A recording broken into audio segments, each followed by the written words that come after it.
ብዙ ምዕመናንን አደናግረዋል። ከአውዱ ውጪ አንዳንድ ሰዎች ቃሉን አጣመው በመተርጎም ጦርነት በመቀስቀስ ህዝቡን በማነሳሳት በተለይም ደግሞ ደጋጎች ምዕመናንን በጣም አሳዝኗል። ከእመቤታችን ከቅድስት ድንግል ማርያም ጋራ እንዴት የፍጡር ቤዛ የለም ይባላል? ከገንዘብ ጀምሮ ከቁስ ጀምሮ ብዙ ቤዛዎች አሉ ብለው በመተንተን ነው ብዙ ጊዜ ሲወራ ሲነገር የነበረው። እኔ በሰዓቱ ስለ ቁስ ቤዛ፣ ስለ እንስሳ ቤዛ፣ ስለ ሰው ቤዛ ብዙ መናገር አላስፈለገኝም። ነይ ነይ እምዬ ማርያም ቤዛ ነሽ አሉ ለዓለም። እመቤታችን ቤዛ አይደላችም፣ ቤዛ ልጇ ነው። አትደንግጡ። እኔ አስተዳደጌም አኗኗሬም በአጠቃላይ ህይወቴም ከደብረ ሊባኖስ የወጣ ነው። እኔ የተክለ ሃይማኖት ልጅ ነኝ እና በዚህ ደረጃ ነገሮችን በጣም አግሎ ብዙ ምዕመናንን አስቀይሟልና እኔ ከትምህርት ቤት ጀምሮ በእመቤታችን በቅድስት ድንግል ማርያም በእንተ ስማ ለማርያም እያልን ድርቆሽ እየለመንን ኮሾሮ እየለመንን ቁራሽ እየለመንን ስሟን እንጀራ በልተንበታል ለብሰንበታል እና ቤዛዊተ ዓለም ብለን በሰዓታቱ በሌላው መጻሕፍት በቅዳሴዋ በውዳሴዋ እየጻፍን እየተረጎምን እያስተማርን እንገኛለን። እኔም በግሌ ስለሷ ብዙ ሰብኬያለሁ። ስለሷ ወላዲተ አምላክነት በተለይም ንጻ ጠባ ያላደፈባት ነውር ነቀፋ የሌለባት ነቃ ሀጣዊ ያላገኛት እግዚአብሔር በንጽህና በቅድስና ከዓለም አልቆ የፈጠራት ከሁሉም አልቆ የፈጠራት አቻና ወደር የሌለባት እንደሆነች ብዙ ጊዜ በሰፊው ትምህርት ሰጥቼበታለሁ። መጽሐፍም ጽፌያለሁ። ያንን መከታተል ይቻላል። ነይ ነይ እምዬ ማርያም ቤዛ ነሽ አሉ ለዓለም። እመቤታችን ቤዛ አይደላችም፣ ቤዛ ልጇ ነው። አትደንግጡ። እንግዲህ ይህ ሲባል ሰዎች ለሚዲያ ፍጆታ፣ አንዳንዶቹ ደግሞ ከሆነ ነገር ጋር የተያዘ በሚመስል መልኩ የተከፈተብኝ ዘመቻ እኔን የማይመለከተኝ መሆኑን ህዝቡ በደንብ እንዲያውቅ ለማለት እፈልጋለሁ። እንደሚታወቀው ይህንን በሰፊው በሚዲያ በማራገብ ምዕመናንን በማሳሳት በማሳዘን በማልቀስ የተለያየ ትርጉም በመስጠት ሲያካሂዱ የነበሩ ወንድሞችና እህቶችን አባት ነኝና አባት እንደመሆኔ መጠን ሳልቀየማቸው ይቅርታ እያደረግኩ እግዚአብሔር ይቅር በላቸው ለማለት እወዳለሁ። ፍጡር ቤዛ መሆን አይችልም። ይግባችሁ። ቤዛ ማለት ስለሌላ ተላልፎ መሰጠት ማለት ነው። በሰዓቱ ስለ ጫማ ቤዛነት፣ ስለ ባርኔጣ ቤዛነትና ስለ ልብስ ቤዛነት፣ ስለ ገንዘብ ቤዛነት፣ ስለ ቁስ ቤዛነት፣ ስለ ብሉይ ኪዳን እንስሳ ቤዛነትም ብዙ ለመተንተን አላስፈለገኝም። ምክንያቱም ታላቁና ሕያው ቅዱስ አምላካችን ኢየሱስ ክርስቶስ በመስቀል ላይ ተሰቅሎ ስለሆነ የግድ እሱ መሰበክ ስላለበት እሱ መነገር ስላለበት ከዚህ የተነሳ ነው እንጂ እኔም እመቤታችንን ለማቃለል ለመናቅም አይደለም። እኔ በዚህ ደረጃ እኔም መፈረጃቸው በጣም አዝኛለሁ።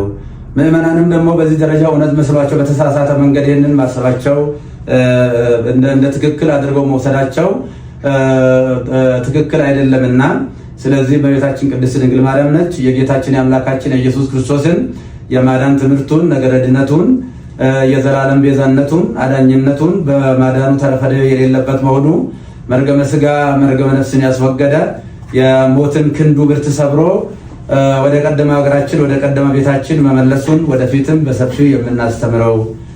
ነይ ነይ እምዬ ማርያም ቤዛ ነሽ አሉ ለዓለም።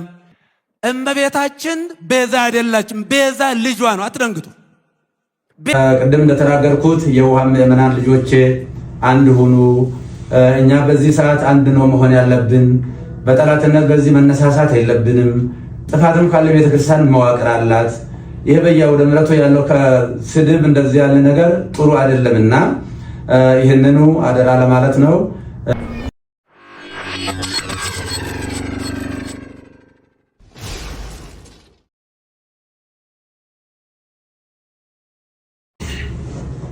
በስመ አብ ወወልድ ወመንፈስ ቅዱስ አሐዱ አምላክ። በሀገር ውስጥና በውጭ ሀገር ያላችሁ የእግዚአብሔር ቤተሰቦች እንደምሰነበታችሁ ቃል ጌታችን ለአምላካችን ለመድኃኒታችን ለኢየሱስ ክርስቶስ የትንሣኤ በዓል አደረሳችሁ። እግዚእነ ኢየሱስ ክርስቶስ ዘኮነ ሰብአ ወመጠወ ርእሶ ለኩሉ ሰው የሆነው ጌታችን አምላካችን መድኃኒታችን ኢየሱስ ክርስቶስ ነፍሱን ለሰው ሁሉ አሳልፎ ሰጠ። አንደኛ ጢሞቴዎስ ምዕራፍ 2 ቁጥር 6። በዛሬው ዕለት በዚህ መልክ መምጣት ያስፈለገኝ ዋና ጉዳይ የስቅለት ዕለት ጌታችን አምላካችን ኢየሱስ ክርስቶስ የተሰቀለበትና ቤዛ የሆነበት ቀን ስለ ቤዛነት በሰፊው ከተሰጠው የትምህርት ድነት ጋር ተያይዞ አንዳንድ ብዥታዎችና ጥያቄዎች ስለተፈጠሩ እነዚህን ነገሮች ለማጥራት ያህል ነው። እንደሚታወቀው እንግዲህ ዕለተ ስቅለት ማለት ዕለተ ሪት ማለት ነው። ጌታችን አምላካችን መድኃኒታችን ኢየሱስ ክርስቶስ ለእኛ ካለው የማይለካ ፍቅሩ የተነሳ በአጭር ቁመት በጠባብ ደረት ተወስኖ ተይዞ ታስሮ ተደብድቦ እርቃኑን ሆኖ በመስቀል ላይ ተሰቅሎ ለዓለም ፍጹም ቤዛ ሆኖ የማይደገም ቤዛ ሆኖ በጊዜና በሁኔታ በቦታ የማይወሰን ቤዛ ሆኖ የዘላለም ቤዛነቱን አግኝቶ ወደ ቅድስ በገዛ ደግሞ የገባበትና ለአዳም የሰው ዘር ሁሉ በእኛ ፈንታ የታሰረበትን ታላቅ ቀን ነው የምናከብረው በየዓመቱ። እነየ ሲተነተን ቤዛነት በአራት እንደሚከፈል ይታወቃል። ከዛም በላይ ሊሄድ ይችላል። በእርግጠኛ በአራት ብናይ በጣም ጥሩ ነው። የገንዘብ ቤዛ አለ፣ የቁስ ቤዛ ማለት ነው። የእንስሳ ቤዛ አለ፣ የሰው ቤዛ አለ። ዋናውና ትልቁ ግን የጌታችን የአምላካችን የመድኃኒታችን የኢየሱስ ክርስቶስ ቤዛነት ነው እና ይሄ ስለ ነገረ ድነት በሰፊው የሚሰጥበት ሰዓት እነዚህ ምንም ከቁስ ጀምሮ እስከ ሰው ያሉ ሁሉ ቤዛ መሆን ቢችሉ የጌታችን የአምላካችን የመድኃኒታችን ኢየሱስ ክርስቶስን ፍጹም ቤዛ ሊተኩ የማይችሉ ናቸውና በፍጡርና በፍጡራን መካከል ያለውን ቤዛነት ለመለየት በተለይም ጌታችን አምላካችን መድኃኒታችን ኢየሱስ ክርስቶስ ስለ ስርየት ኃጢአት በመስቀል ላይ ተሰቅሎ በከፈለው ቤዛነት ስም ፍጡር ሊጠራ አይችልም በሚል የሰጠው ትምህርት ብዙ ምዕመናንን አደናግሯል። ከአውዱ ውጪ አንዳንድ ሰዎች ቃሉን አጣመው በመተርጎም ጦርነት በመቀስቀስ ህዝቡን በማነሳሳት በተለይም ደግሞ ደጋጎች ምዕመናንን በጣም አሳዝኗል። ከእመቤታችን ከቅድስት ድንግል ማርያም ጋራ እንዴት የፍጡር ቤዛ የለም ይባላል? ከገንዘብ ጀምሮ ከቁስ ጀምሮ ብዙ ቤዛዎች አሉ ብለው በመተንተን ነው ብዙ ጊዜ ሲወራ ሲነገር የነበረው። እኔ በሰዓቱ ስለ ቁስ ቤዛ፣ ስለ እንስሳ ቤዛ፣ ስለ ሰው ቤዛ ብዙ መናገር አላስፈለገኝም። ዋናው በመስቀል ላይ ተሰቅሎ ስለሱ ብቻ ነበር በሰፊ መናገር የነበረብኝና ምንም ቤታችን ቤዛ ዓለም ብትባልም የጌታችን የአምላካችን ኢየሱስ ክርስቶስን ቤዛነት አይተካም የሚል ቃል ብዙዎቹን ግራ አጋብቶ እንደነበር አስታውሳለሁ።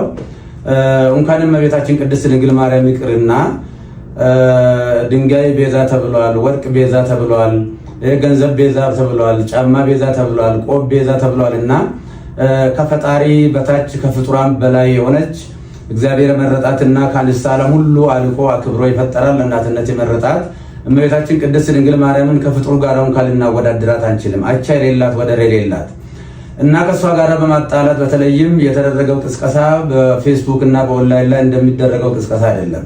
አንደኛ የኔ አስተዳደጌም አኗኗሬም በአጠቃላይ ህይወቴም ከደብረ ሊባኖስ የወጣ ነው። እኔ የተክለ ሃይማኖት ልጅ ነኝ እና በዚህ ደረጃ ነገሮችን በጣም አግሎ ብዙ ምዕመናንን አስቀይሟልና እኔ ከትምህርት ቤት ጀምሮ በእመቤታችን በቅድስት ድንግል ማርያም በእንተ ስማ ለማርያም እያልን ድርቆሽ እየለመንን ኮሾሮ እየለመንን ቁራሽ እየለመንን ስሟን እንጀራ በልተንበታል ለብሰንበታል እና ቤዛዊተ ዓለም ብለን በሰዓታቱ በሌላው መጻሕፍት በቅዳሴዋ በውዳሴዋ እየጻፍን እየተረጎምን እያስተማርን እንገኛለን።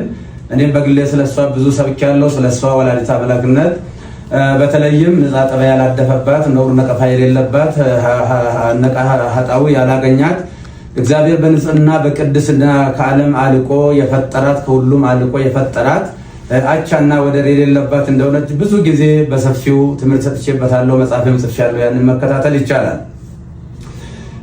እኛ ብቻ ሳንሆን መልአኩ ቅዱስ ገብርኤልን ቡሩክት አንቲ እማንስት ወቡሩክ ፍሬ ከርሥኪ አንቺ ከሴቶች ሁሉ የተለየሽ ነሽ ብሎ ያደነቃትና ያመሰገናት ፈጣሪ ለእናትነት የመረጣት እናት ስለሆነች እንኳንስ እሷን ይቅርና ማንንም በክርስትና ለመናቅ አይቻልም። እኔ የወለደችኝ ውድ እናትን በእጅጉ የሚወዳት የማከብራት ነኝና እናትን የማከብር የፈጣሪውን እናት በምንም አይነት ተአምር ዝቅ አድርጌ የማይበት ምንም አንዳች ሁኔታ የለው። በዕለቱ የተደረገው ጌታችን አምላካችን መድኃኒታችን ኢየሱስ ክርስቶስ በሚጠራበት ቤዛነት የኃጢአት ስርየት ቤዛነት በዚህ ፍጡር ሊጠራ አይገባም አይችልም የሚል ነው በጥቅሉ።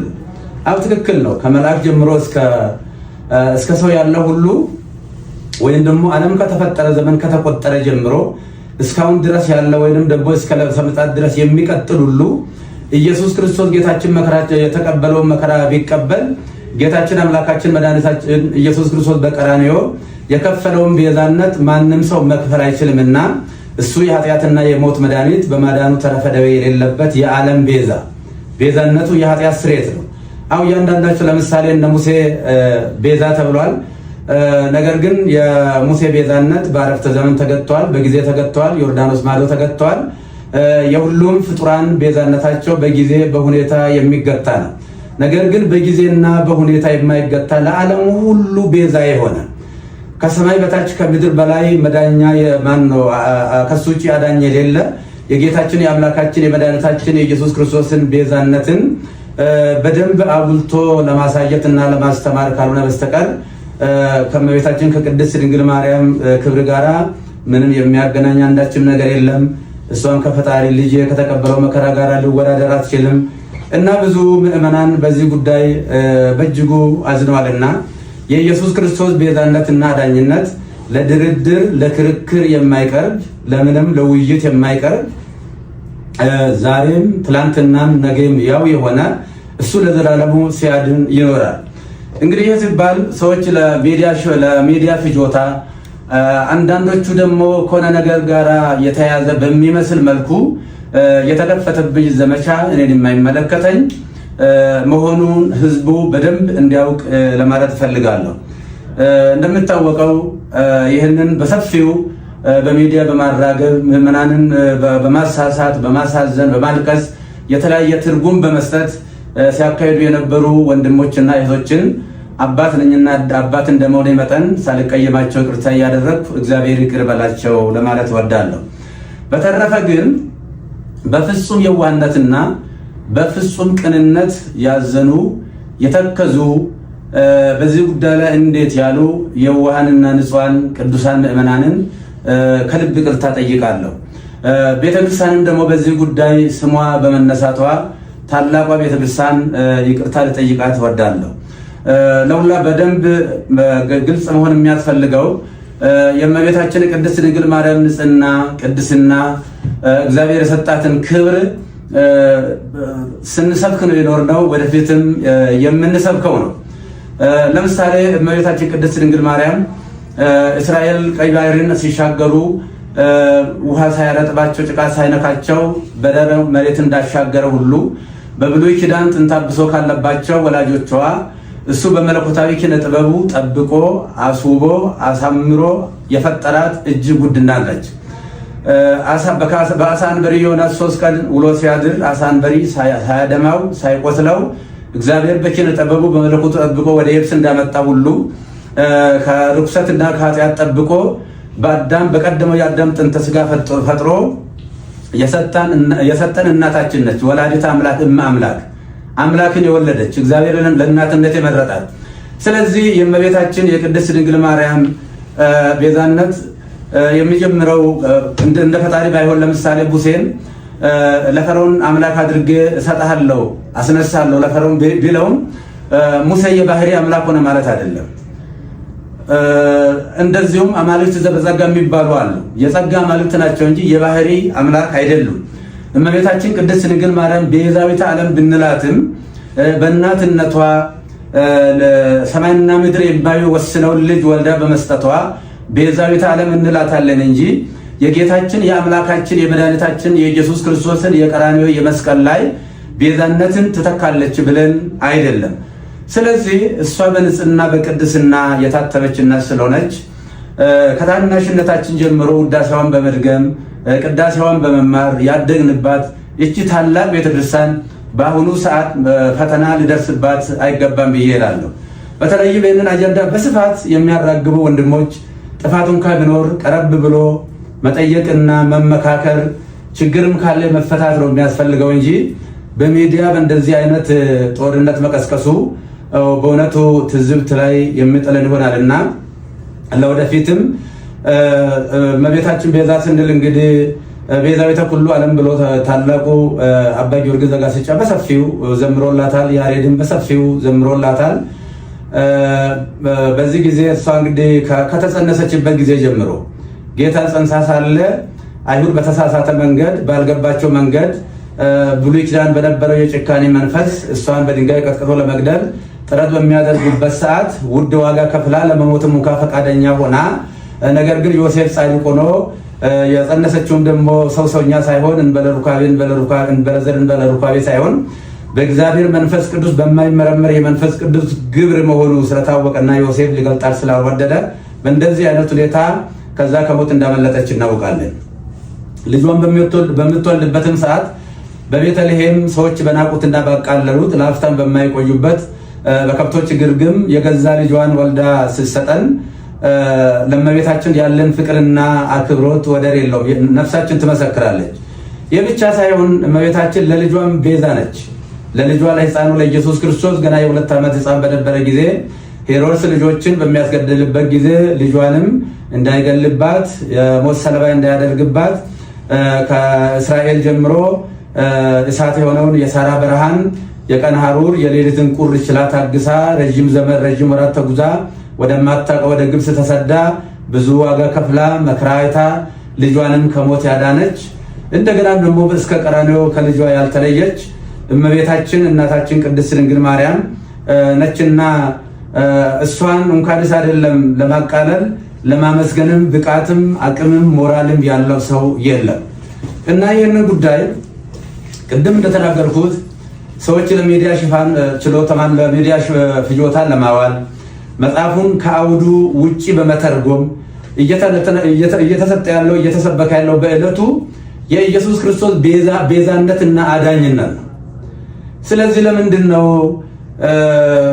ጥላ ቤዛ ይባላል፣ ሌላ ቤዛ ይባላል የሚልም ሊቃውንቱ ከሰሞኑ ጀምሮ ግሱን እየተነተኑ ሲነግሩን ከርመዋልና ለተነተኑ ትንታኔ እያመሰገንኩ በሰዓቱ ስለ ጫማ ቤዛነት፣ ስለ ባርኔጣ ቤዛነትና ስለ ልብስ ቤዛነት፣ ስለ ገንዘብ ቤዛነት፣ ስለ ቁስ ቤዛነት፣ ስለ ብሉይ ኪዳን እንስሳ ቤዛነትም ብዙ ለመተንተን አላስፈለገኝም። ምክንያቱም ታላቁና ሕያው ቅዱስ አምላካችን ኢየሱስ ክርስቶስ በመስቀል ላይ ተሰቅሎ ስለሆነ የግድ እሱ መሰበክ ስላለበት እሱ መነገር ስላለበት ከዚህ የተነሳ ነው እንጂ እኔም እመቤታችንን ለማቃለል ለመናቅም አይደለም። እኔ በዚህ ደረጃ እኔም መፈረጃቸው በጣም አዝኛለሁ። ምዕመናንም ደግሞ በዚህ ደረጃ እውነት መስሏቸው በተሳሳተ መንገድ ይህንን ማሰባቸው እንደ ትክክል አድርገው መውሰዳቸው ትክክል አይደለምና ስለዚህ እመቤታችን ቅድስት ድንግል ማርያም ነች የጌታችን የአምላካችን የኢየሱስ ክርስቶስን የማዳን ትምህርቱን ነገረ ድነቱን የዘላለም ቤዛነቱን አዳኝነቱን በማዳኑ ተረፈደ የሌለበት መሆኑ መርገመ ሥጋ መርገመ ነፍስን ያስወገደ የሞትን ክንዱ ብርት ሰብሮ ወደ ቀደመ ሀገራችን ወደ ቀደመ ቤታችን መመለሱን ወደፊትም በሰፊው የምናስተምረው ይሆናል። የቤተክርስቲያናችንም ትምህርት ነው። እመቤታችን በነገረ ድነቱ ስጋዌ ስናስብ መነሻ እሷ ናች። እሷ ዋና መነሻ ነችና በነገረ ስጋዌ ውስጥ በነገረ ድነት ውስጥ አምላክ የሰጣትን ቦታ ከስጋዋ ስጋ ከነፍሷ ነፍስ ነስቶ ነው የተሰቀለው። ስለዚህ እንደ ቤተክርስቲያን እንደ ግሌ እኔ ለእመቤታችን ያለኝ ፍቅር እጅግ የተለየ ነው። እኔ ስሟን ጠርቼ በእንተ ስማ ለማርያም ብዬ ለምኜ ተምሬበታለሁ ስሟን። አሁንም የምንጸልየው ሌላ ጸሎት የለም። የሁለቱ ውዳሴ ማርያም እሱ ነው እኮ የምንነግረው። አንቀጸ ብርሃን ነው የምንጸልየው። ውዳሴ ማርያም ሲባል ግን ተራ ድርሰት ሊመስላቸው ይችላል አንዳንድ ሰዎች። በውዳሴ ማርያም ብሉይና አዲስ ኪዳን የታጨቀበት ምርጥ መጽሐፍ ነው። ይልቁንም ብሉይ ኪዳን፣ አዲስ ኪዳን፣ መጽሐፈ ሊቃውንት እነዚህ ተጨምቀው ነገረ ድነት የጌታችን የአምላካችን ኢየሱስ ክርስቶስ የማዳን ስራው ቤዛነቱ አዳጅነቱ በሰፊው የታጨቀበት የሚተነተንበት የምንጸልየው እሱ ነው እና ቅድም እንደተናገርኩት የውሃ ምዕመናን ልጆቼ አንድ ሁኑ። እኛ በዚህ ሰዓት አንድ ነው መሆን ያለብን። በጠላትነት በዚህ መነሳሳት የለብንም። ጥፋትም ካለ ቤተክርስቲያን መዋቅር አላት። ይሄ በየአውደ ምሕረቱ ያለው ከስድብ እንደዚህ ያለ ነገር ጥሩ አይደለምና ይህንኑ አደራ ለማለት ነው። እግዚአብሔር ሀገራችንን ይባርክልን፣ ይቀድስልን። እግዚአብሔር ይባርካችሁ፣ ይቀድስ